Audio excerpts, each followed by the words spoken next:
एक बार एक भिखारी अपने जीवन से परेशान हो चुका था, क्योंकि उसे अपने जीवन को चलाने के लिए भीख मांगना पड़ता था।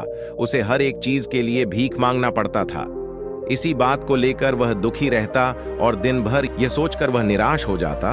और वह हर दिन देखता है कि बहुत सारी निराशा लोग, आंखों में आंसू लिए लोग और विभिन्न चिताओं से परेशान हो गौतम बुद्ध की तरफ जाते ही और वापस लौटते समय जो लोग बहुत ही खुश होते थे, वह भिखारी यह नहीं समझ पा रहा था कि गौतम बुद्ध उनके साथ ऐसा क्या करते थे कि वह बेहद खुश हो जाते थे।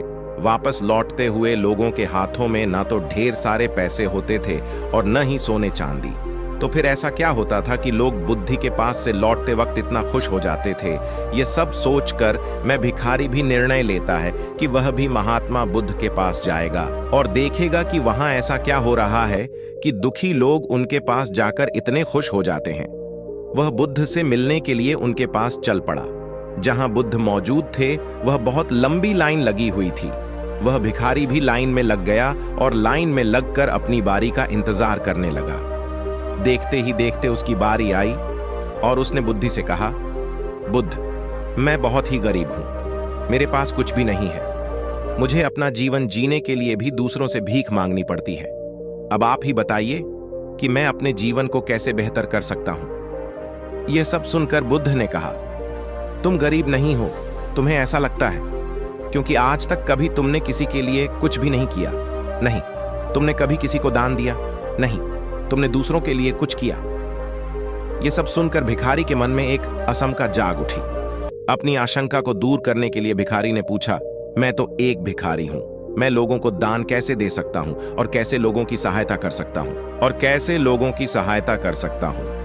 मुझे तो खुद अपना जीवन चलने के लिए दूसरों से मन घना पड़ता है। यह सब सुनने के बाद गौतम बुद्ध थोड़ी देर तक चुप रहे और फिर उससे बोले, तुम्हारे पास हाथ है जिसे तुम लोगों की सेवा में लगा सकते हो और दूसरों का भला कर सकते हो।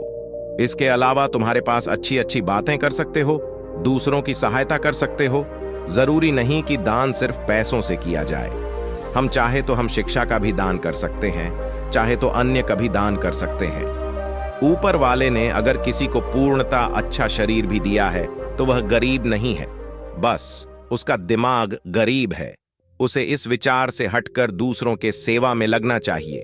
बुद्ध की यह बातें सुनने के बाद वह भिखारी बहुत ही ज्यादा खुश हो गया और अब उसकी मां संतुष्ट था। उसने वही बुद्धि के सामने निर्णय लिया कि आज के बाद में भीख मांगना छोड़ देगा और कुछ न कुछ अच्छा काम करेगा। दोस्तों, हम सब इस बात की चिंता में समय बर्बाद करते हैं कि हम गरीब हैं, लेकिन यह सत्य नहीं है। सत्य तो यह है कि जब तक हमारा शरीर पूरी तरह से बेहतर है तो हम उसका उपयोग करके आगे बढ़ सकते हैं और खुद के जीवन को बेहतर बना सकते हैं। अगर कोई व्यक्ति पर ध्यान दें, इसके अलावा हमें इसका डांसर प्रधान का ही नहीं, शिक्षा, भजन, अच्छे विचार आदि कवि किया जा सकता है। अगर आपके पास धन नहीं है तो आप शिक्षा का दान कर सकते हैं या फिर आप दूसरों के लिए अच्छे विचारों का विधान कर सकते हैं और इन दोनों से अंततः हमारे समाज की भलाई ही होती है और हमारा समाज ऊपर ही उठता है।